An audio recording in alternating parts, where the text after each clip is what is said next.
നമസ്കാരം. മലയാളി വാർത്തയിലേക്ക് സ്വാഗതം. തൃശൂരിൽ വന്ദേ ഭാരത് എക്സ്പ്രസിന് നേരെ കല്ലേറിൽ 2 കോച്ചുകളുടെ ചില്ല പൊട്ടിയെന്നാണ് പുറത്തുവരുന്ന വിവരം.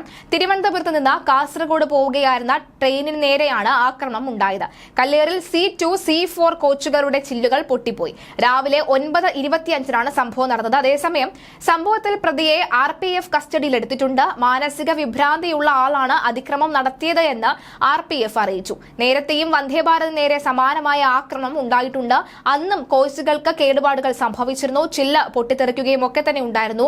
ഇപ്പോഴും കോച്ചിനകത്ത് C2, C4 ആളുകൾ ഉണ്ടായിരുന്നു, അല്ലെങ്കിൽ യാത്രക്കാർ ഉണ്ടായിരുന്നു എന്ന് തന്നെയാണ് വിവരം പുറത്തുവരുന്നത്. എന്തായാലും RPF ഉദ്യോഗസ്ഥർ ഉടനെ തന്നെ പ്രതിയെ പിടിച്ചു. മാനസിക വിഭ്രാന്തി ഉണ്ടോ, അതോ അയാൾ അത്തരം രീതിയിൽ അഭിനയിക്കുകയാണോ നടക്കമുള്ള കാര്യങ്ങൾ ചോദിച്ച് മനസ്സിലാക്കി വരികയാണ്. വന്ദേ ഭാരത് നേരെ ഇത്തരത്തിൽ കല്ലേർ ഉണ്ടാകുന്നത് ഇതിപ്പോൾ ആദ്യമായല്ല. പലതവണ പലകുറിയാണ് ഇത്തരത്തിൽ കല്ലേറ വന്ദേ ഭാരത് നേരെ ഉണ്ടാകുന്നത്. എന്നാൽ ചിലർ പറയുന്നത് സാധാരണഗതിയിലുള്ള ട്രെയിനുകൾക്കും ഇത്തരം കല്ലേറുകൾ എല്ലായ്പ്പോഴും ഉണ്ടാകാറുണ്ട്. പക്ഷേ വന്ദേ ഭാരതിന്റെ ഗ്ലാസ് ചില്ലായതിനാൽ തന്നെയാണ് അത് നമുക്ക് അറിയാൻ സാധിക്കും. പക്ഷേ നമ്മൾ നോക്കിക്കഴിഞ്ഞാൽ അല്ലാത്ത ട്രെയിനുകളിലും അത്തരം ചില്ലുള്ള ഗ്ലാസുകൾ അല്ലെങ്കിൽ വിൻഡോകൾ നമുക്ക് കാണാൻ സാധിക്കുന്നുണ്ട്.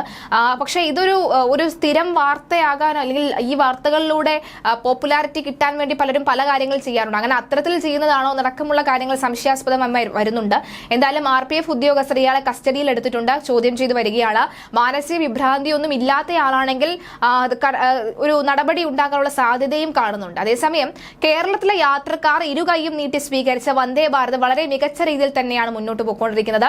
കേരളത്തിന് അനുവദിച്ച 3ാം വന്ദേ ഭാരത് കൊല്ലത്തെത്തിയിട്ട് ആഴ്ചകൾ കഴിഞ്ഞുവെങ്കിലും അതുവരെ സർവീസ് ആരംഭിച്ചിട്ടില്ല എന്നാണ് മറ്റൊരു കാര്യം. ഇതുവരെ സർവീസ് ആരംഭിച്ചിട്ടില്ല എന്നാണ് മനസ്സിലാക്കുന്നത്. എന്നാൽ അധികം വൈകാതെ തന്നെ സർവീസ് ആരംഭിച്ചേക്കും. തെരഞ്ഞെടുപ്പ് പെരുമാറ്റച്ചട്ടം നിലനിൽക്കുന്നതിനാൽ ഫ്ളാഗ് ഓഫ് ചടങ്ങിനുള്ള പരിമിതിയായിരുന്നു ഇതിൽ പ്രധാനമായും ഉയർത്തിക്കാട്ടപ്പെട്ടത്. തെരഞ്ഞെടുപ്പ് ഫലപ്രഖ്യാപനം കഴിഞ്ഞ് പുതിയ സർക്കാർ അധികാരമേൽക്കാൻ ഒരുങ്ങുന്ന സാഹചര്യത്തിൽ ഇക്കാര്യത്തിൽ ഉടൻ തീരുമാനമുണ്ടായേക്കും. 3ാം NDA സർക്കാർ അധികാരമേൽക്കുന്നതിനോടനുബന്ധിച്ച് തന്നെ കേരളത്തിൽ സമ്മാനമായി 3ാം വന്ദേ ഭാരത് സർവീസ് ആരംഭിച്ചാലും അത്ഭുതപ്പെടേണ്ടതില്ല. പാർലമെന്റ് തെരഞ്ഞെടുപ്പിൽ ആദ്യമായി BJPക്ക് കേരളത്തിൽ നിന്ന് ഒരു സീറ്റ് ലഭിച്ച ഘട്ടം കൂടിയാണിത്. 3ാം മോദി സർക്കാർ അധികാരമേൽക്കുന്നത് ഞായറാഴ്ചയാണ്. സുരേഷ് ഗോപി കേന്ദ്രമന്ത്രിയായി വരികയും ചെയ്യുന്നുണ്ട്. അതുകൊണ്ട് തന്നെ വമ്പൻ സർപ്രൈസുകൾ ഒരുപക്ഷെ കേരളത്തിൽ ഉണ്ടാകാനുള്ള സാധ്യതയും ഏറെയാണ്.